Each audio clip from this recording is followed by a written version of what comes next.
भारत ने पहली बार missile fire करने वाले T-90 टैंक्स को काराकोरम पास में यानी लेह में तैनात कर दिया है। रफाल फाइटर जेट्स फ्रांस से निकल चुके हैं और वो अभी रास्ते में हैं और 2 दिन बाद भारत पहुंच जाएंगे। भारतीय रक्षा मंत्री ने इजरायली काउंटरपार्ट से बातचीत की, जिसके बाद ये कहा जा रहा है कि भारत लद्दाख में बराक 8 एयर डिफेंस सिस्टम को तैनात कर देगा चीन के खिलाफ। भारत ने अपने न्यूक्लियर हथियारों का रुख चीन की तरफ मोड़ दिया है। इन सभी खबरों के बारे में मैं आज के वीडियो में आपको डिटेल में बताऊंगा। साथ ही साथ इसके बाद लास्ट में हम बात करेंगे लद्दाख की। लद्दाख में कुछ बड़ा होने वाला है, कुछ बहुत ही इंपॉर्टेंट है जिसके बारे में हम डिस्कस करेंगे।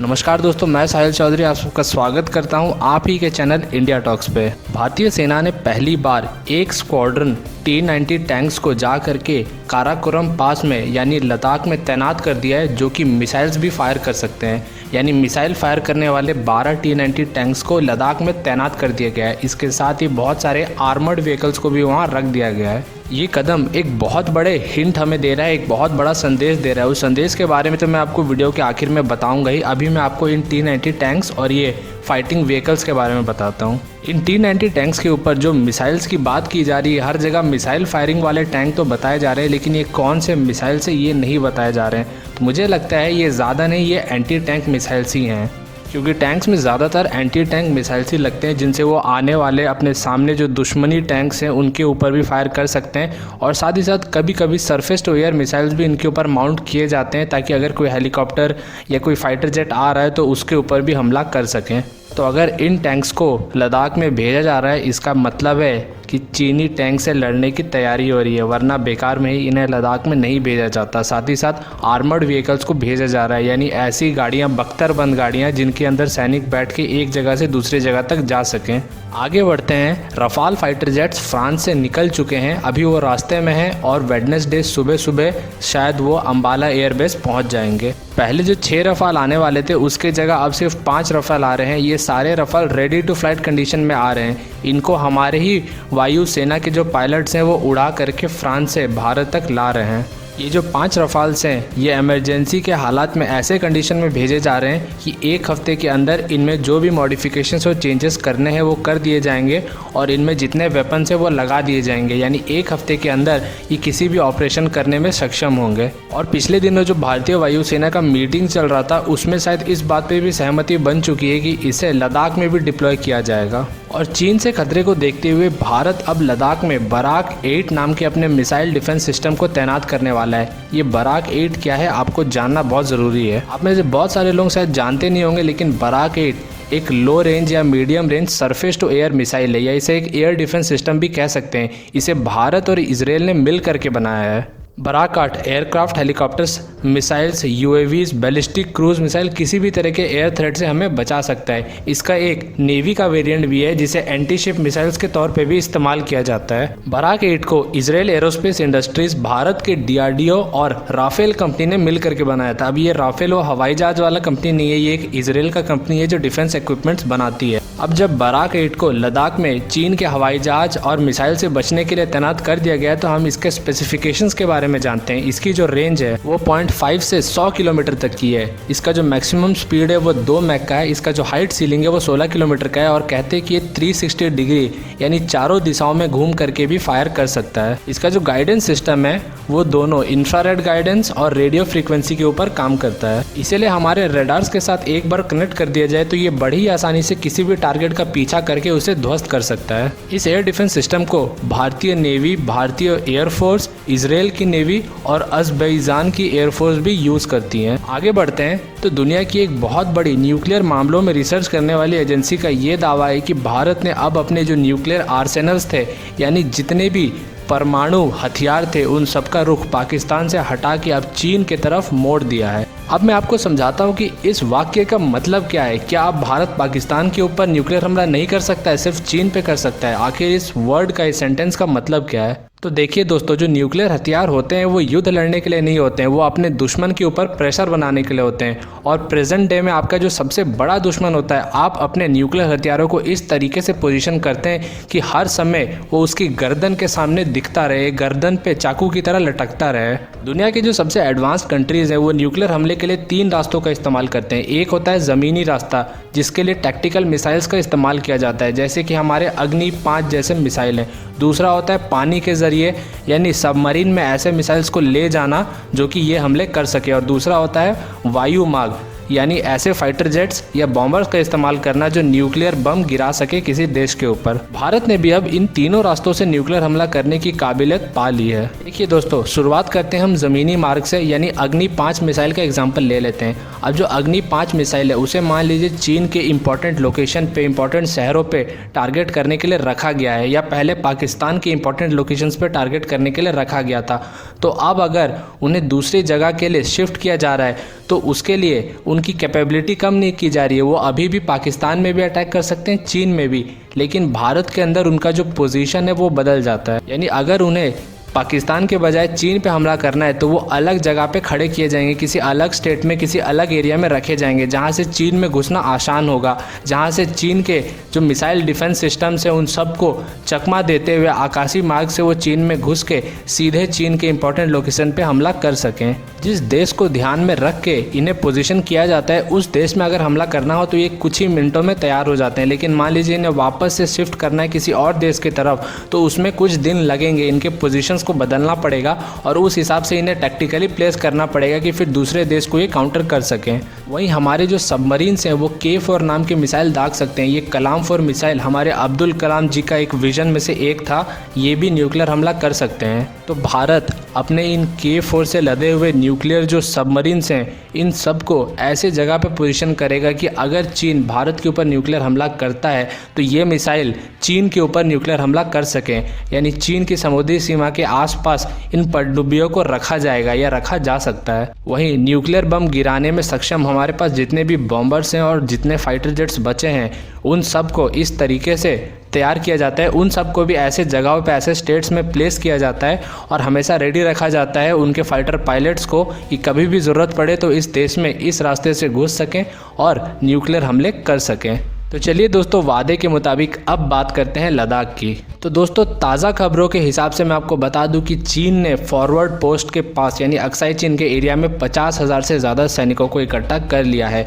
और जहां एक तरफ हमें ऐसा लग रहा था कि अजीत डोवाल की इंटरफेरेंस के बाद भारत और चीन पीछे हट रहे हैं, वहीं अब ये सामने आ रहा है कि चीन पीछे पीछे, यानी अपने जो बेस है उनमें सैनिकों की जो संख्या है उसे बढ़ाते जा रहा है। और तिब्बत में मौजूद अपने जितने भी एयरफोर्स के जो स्टेशन हैं या बेसेस हैं उनमें फाइटर जेट्स की संख्या भी बढ़ाते जा रहा है। देखिए दोस्तों, देश की सुरक्षा को मद्देनज़र रखते हैं मैं आपको ज़्यादा इस बारे में जानकारी तो नहीं देना चाहता हूँ, लेकिन कुछ इम्पॉर्टेंट और ऐसी जानकारी जो पब्लिक में आ चुकी है उन सबको जोड़ करके आपको एक इम्पॉर्टेंट इशारा देना चाहता हूँ। आप इस इशारे को समझ लीजिएगा और इसके बाद आगे का सारा एक्शन आप अपने आप ही समझ जाएंगे। तो भारत का चीन को साफ साफ कहना था और भारत और चीन ने यही बात किया था कि चीन को पीछे जाना पड़ेगा, और भारत हमेशा से ये कोशिश कर रहा था कि बातचीत से चीन को पीछे भेज दिया जाए, चीन को वापस जहां वो मौजूद था वहां ला लिया जाए, जैसे कि हर बार चीन चले जाता है। इसीलिए भारत पहले बातचीत का मार्ग अपना रहा था और चीन ने इस बार हमेशा की तरह 3 कदम आगे और 2 कदम पीछे वाला रास्ता अपनाया। यानी वो बाकी जगहों से तो हटने के लिए मान गया, लेकिन जो पैंगोंग त्सो लेके उसके पास जो फिंगर्स के इलाके हैं वो फिंगर 5 से पीछे नहीं हट रहा है। तो चीन को शायद ऐसा लगा होगा कि वो इतने सारी जगहों से पीछे हट गया और इंडियन मीडिया ने भी इस मुद्दे को उठाना छोड़ दिया, यानी ये मुद्दा ठंडा पड़ने लग गया। तो उसे लगा होगा कि भारत सरकार अब इस मुद्दे को छोड़ देगी और इसमें पढ़ के अपना नाम और इज्जत खराब नहीं करेगी और दुनिया को ये बोल देगी कि चीन पीछे हट चुका है। लेकिन इस बार की सरकार पीछे हटने को तैयार नहीं है। उन्हें अपना ज़मीन, एक एक गज ज़मीन वापस चाहिए। इस माइंडसेट से चल रही है सरकार और ये अच्छी बात भी है, ऐसे ही चलना चाहिए। तो यहाँ अब दोनों देश अपने अपने जखेड़ों को इस एरिया में बढ़ाते जा रहे हैं। तो इसका एक ही रीज़न दोनों तरफ से दे रहे हैं। चीन का ये कहना है कि भारत जो है अक्साई चीन के ऊपर कोई एक्शन ले सकता है और उसे भी पता है कि वो फिंगर 5 से पीछे नहीं हट रहा है, तो भारत यहाँ पर कुछ कर सकता है, इसलिए वो अपनी तैयारी पीछे से पूरी बढ़ाते जा रहा है। दूसरी तरफ भारत का ये कहना है कि चीन फिंगर 5 से तो पीछे नहीं हट रहा है उसके अलावा अपने जो सैनिक के पीछे उनको लगातार बढ़ाया जा रहा है। तो इसीलिए भारत को लग रहा है कि चीन भी कुछ एक्शन और इधर कर सकता है, इसीलिए भारत भी अपने सैनिकों को बढ़ा रहा है। वहीं कुछ खुफिया रिपोर्ट्स मीडिया में लीक हुए हैं जिनका ये साफ साफ कहना है कि चीन और पाकिस्तान इस बार साजिश कर रहे हैं कि इस बार जो दिसंबर का महीना यानी जो सर्दी का महीना होगा उसमें बर्फ़ की आड़ में वो भारत के ऊपर हमला करने वाले हैं। जिस तरीके से कारगिल हमला किया था पाकिस्तान ने, उसी तरीके से इस बार भी जो ठंडी का मौसम आएगा उसमें पाकिस्तान और चीन मिल करके भारत के इलाकों को हड़पने के लिए और भारत पे हमला करने के लिए प्लानिंग बना रहे हैं। और चीन जहां सामने से अपने सैनिकों को पीछे हटा रहा है, वहीं अपने जो पीछे के बेसेस हैं उनमें सैनिकों को बढ़ाया जा रहा है। अपने जितने भी हथियार हैं उनको बढ़ाया जा रहा है क्योंकि वो भारत से लड़ने का पूरा तैयारी कर रहा है। देखिए दोस्तों, एक बात तो साफ है कि चीन ने गुस्ताखी कर दी है। अब इसके बाद कौन सा देश आगे एक्शन लेना चाहता है और उस देश के जवाब देने के लिए दूसरा देश अपने सैनिकों को बढ़ा रहा है, यानी अभी कौन सा देश अटैक की प्लानिंग कर रहा है, ये बात हम अभी नहीं जान सकते हैं। ये जब हम बाद में 3 साल 4 साल बाद पीछे देखेंगे और जब पीछे से रिपोर्ट्स आएंगे तब हमें पता चलेगा कि असल में कौन सा देश था जो अटैक की प्लानिंग कर रहा था और कौन सा देश था जो सिर्फ डिफेंस के लिए अपने सैनिकों को और अपने हथियारों को बढ़ा रहा था। 3 दिन तक भारतीय वायुसेना का जो मीटिंग चला था उसमें हमारे राजनाथ सिंह भी गए थे, यानी इन सब ने राजनाथ सिंह ने जितने भी एयरफोर्स के अलग अलग कमांडर्स थे उन सब के साथ मिल करके प्लानिंग किया। अब मीडिया रिपोर्ट्स कह रही कि ये मीटिंग इस बात पे थी कि रफ़ाल को कहाँ रखा जाए, रफ़ाल को लेह लद्दाख में भेजा जाए या ना भेजा जाए। लेकिन मुझे नहीं लगता है कि रफ़ाल को कहाँ रखना है। इस मुद्दे के लिए 3 दिन के डिस्कशन की ज़रूरत है और उसके ऊपर से राजनाथ सिंह को इसमें आना पड़ेगा, क्योंकि रफ़ाल को कहाँ रखना है ये पूरी तरीके से एयरफोर्स का डिसीजन है। इसमें आ करके रक्षा मंत्री कुछ नहीं बोल सकते हैं क्योंकि रक्षा मंत्री के पास खुद का कोई सर्विस एक्सपीरियंस नहीं होता है। ये सब एयरफोर्स के जो सीनियर अधिकारी हैं वही फैसला करते हैं। तो मेरा ऐसा मानना है कि रफ़ाल के बहाने यहाँ किसी और बहुत ही इंपॉर्टेंट मुद्दे के ऊपर डिस्कशन चल रहा था कि एयरफोर्स का अब किस तरीके से हमें इस्तेमाल करना है और एयरफोर्स को अब आगे क्या क्या एक्शंस करने हैं। वही मैंने आपको बता दिया कि अब लद्दाख में भारत ने ऐसे T-90 टैंक्स को पहुँचा दिया है जो एंटी टैंक मिसाइल्स भी दाग सकते हैं। इन जो टैंक्स होते हैं उनको इसीलिए भेजा जाता है ताकि अगर दुश्मन के टैंक्स आपकी सीमाओं में घुस रहे हैं या दुश्मन के टैंक्स मौजूद हैं तो उनको आप मार के गिरा सकें। साथ ही साथ युद्ध के हालात में और सीमावर्ती इलाकों में जो सैनिकों की मूवमेंट्स होते हैं उनके लिए बख्तरबंद गाड़ियों को भी वहाँ पे भेज दिया गया लद्दाख में, ताकि सैनिक एक जगह से दूसरी जगह सेफली ट्रैवल कर सकें। और सबसे ज़रूरी जो खबर है जिसके ऊपर बहुत कम लोगों का ध्यान जा रहा है वो है हमारे ओशियन से, यानी हमारे समुद्रों से। आपने शायद सुना होगा या शायद आप नहीं भी जानते होंगे कि भारत ने अपने कई सारे एयरक्राफ्ट कैरियर को पूरी तरह से चीन को चोक करने के लिए स्ट्रेटेजिकली प्लेस कर दिया है। फिलहाल अमेरिका के 4 एयरक्राफ्ट कैरियर चीन के पीछे लगे हुए हैं। एक एयरक्राफ्ट कैरियर उसने उस जगह पे लगाया है जिसे गल्फ ऑफ ओमान कहते हैं, जहां से जो तेल है सऊदी अरब और इन सारे देशों से वो तेल यहीं से हो करके चीन के लिए रवाना होते हैं। बाकी के जो 2 एयरक्राफ्ट कैरियर्स हैं उनको उस जगह पे लगा दिया गया है जिसे स्ट्रेट ऑफ मलक्का कहा जाता है, जहाँ से हो करके चीन की 80 से 90% जो ट्रेड है वो होती है। यानी मोटा मोटी इन तीनों को चाइना के जितने भी इम्पोर्टेंट ट्रेड रूट्स हैं उन सब के आसपास लगा दिया गया है। और जो सबसे इम्पोर्टेंट अमेरिका का USS निमित्ज है उसको इंडियन ओशन में भेज दिया गया है। उसने अभी कुछ दिनों पहले भारतीय नेवी के साथ भी मिल करके कुछ एक्सरसाइजेस किए हैं। और कुछ दिनों पहले चीन के भी कुछ युद्धपोत रिपोर्ट्स के हिसाब से 5 युद्धपोत इंडियन ओशन में घुसने की कोशिश कर रहे थे, जहां से भारत की जो वायुसेना है और जो इंडियन नेवी के युद्धपोत हैं उन्होंने उसे भगा दिया, पीछे भगा दिया अपने देश में। यानी दोस्तों अमेरिका ने तैयारी पूरी कर ली है। चीन ने एक भी गलत कदम उठाया तो अमेरिका सीधे उसके ट्रेड रूट को चोक कर देगा। पहले तो हम सिर्फ बातें किया करते थे, लेकिन अब अमेरिका ने एग्जैक्टली उसके ट्रेड रूट में अपने युद्धपोतों को, अपने एयरक्राफ्ट कैरियर्स को खड़ा कर दिया है, जो कि अपने पूरे बैटल ग्रुप के साथ आते हैं। यानी एक एक जो एयरक्राफ्ट कैरियर का बैटल ग्रुप होता है वो एक छोटी सी सेना के बराबर होता है। उनके पास 80 से 90 फाइटर जेट्स होते हैं, अलग अलग युद्धपोत होते हैं, मिसाइल्स होते हैं। अब आप पूछेंगे ये सब तो ठीक है, लेकिन जो USS निमित्ज इंडियन ओशन में यानी भारत के करीब आके खड़ा है, इसका क्या मतलब है? क्या ये भारत की सुरक्षा के लिए लाके खड़ा किया गया है? मुझे लगता है कि भारत को सुरक्षा की ज़रूरत नहीं, क्योंकि इंडियन नेवी तो इसी एरिया में तैनात है। अंडमान निकोबार में ही पूरी तरीके से तैनाती की गई है। तो जो यूएसएस निमित्ज का काम है वो है कि जब मलक्का स्ट्रेट को पार करके हम आगे बढ़ते हैं तो जो इंडियन ओशियन का इलाका है वहाँ पे निगरानी रखने के लिए, क्योंकि चीन की जो शिप्स हैं यानी जो ट्रेड करने वाली नॉर्मल शिप्स होती हैं उनको तो आप स्ट्रेट ऑफ मलक्का पे ही रोक सकते हैं, लेकिन उनके जो सबमरीन्स हैं वो पानी के नीचे छुप करके इंडियन ओशियन में आ सकते हैं और कोई ऐसा हरकत कर सकते हैं, यानी भारत के ऊपर इस रास्ते से कुछ ऐसा हरकत कर सकते हैं कि जिससे मजबूर होकर भारत को स्ट्रेट ऑफ मलक्का खाली करना पड़े अमेरिका को कह के। इसीलिए इस एरिया में भी यूएसएस निमित्ज को भेजा गया है ताकि इस एरिया की जो एक्टिविटीज़ हैं उनके ऊपर भी नज़र रखा जा सके।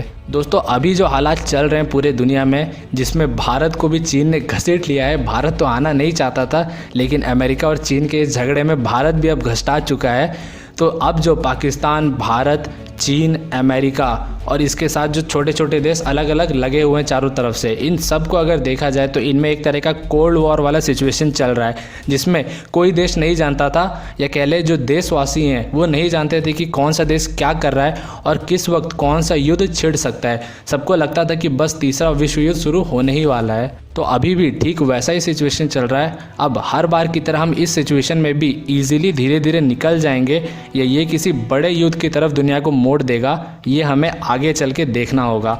हम इसका अनुमान अभी तो बिल्कुल नहीं लगा सकते हैं, और अभी के जितने भी सिचुएशन चल रहे हैं इन सब को अगर हमें डिटेल में समझना है कि कौन सा देश क्या कर रहा है, तो ये सब हमें 3 साल 4 साल बाद समझ आने वाले हैं, जब हम पीछे मुड़ के इन सारे रिपोर्ट्स के बारे में देखेंगे। तो दोस्तों, वीडियो को यहीं ख़त्म करते हैं। आप मुझे कमेंट में जाके एक बार ज़रूर बताइएगा कि क्या आपको आज का ये वीडियो पसंद आया, यानी जो बहुत सारे न्यूज़ को कंबाइन करके एक वीडियो बनाने का तरीका है। क्या आपको इस तरह के और वीडियोस चाहिए? क्या ऐसे वीडियोस आपको ज़्यादा पसंद आते हैं नॉर्मल एक टॉपिक वाले वीडियोस से? कमेंट में लिख के मुझे बताइएगा, ताकि मुझे आइडिया लगे कि आपके लिए किस तरह के वीडियोस बनाऊं, एक टॉपिक वाले या 2-3 अलग अलग टॉपिक को मिक्स करके। इस टाइप के वीडियोस अगर आपको पसंद आए तो आप लाइक करके भी हमें बता सकते हैं। वीडियो पसंद आए तो ज़रूर लाइक करें। और आगे बढ़ने से पहले मैं आपको बता दूं, हमने एक नया चैनल खोला है बलिदान।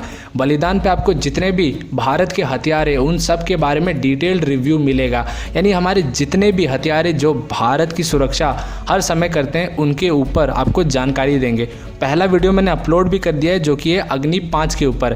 क्यों मैं अग्नि 5 को इस वीडियो में चीन का काल कह रहा हूँ, आप जा करके देख सकते हैं। इस वीडियो के आखिर में आपको उस वीडियो का लिंक मिल जाएगा, या डिस्क्रिप्शन और कमेंट में भी मैं अग्नि 6 के नाम पे लिंक डाल दूंगा। आप उस पर क्लिक करके सीधे उस वीडियो पे जा सकते हैं, अग्नि 6 का वो वीडियो देख सकते हैं। और बलिदान चैनल को ज़रूर सब्सक्राइब कर लीजिएगा, क्योंकि आपको और भी अच्छे अच्छे वेपन्स के बारे में डिटेल्ड वीडियो मैं आपको बलिदान चैनल पर दूंगा।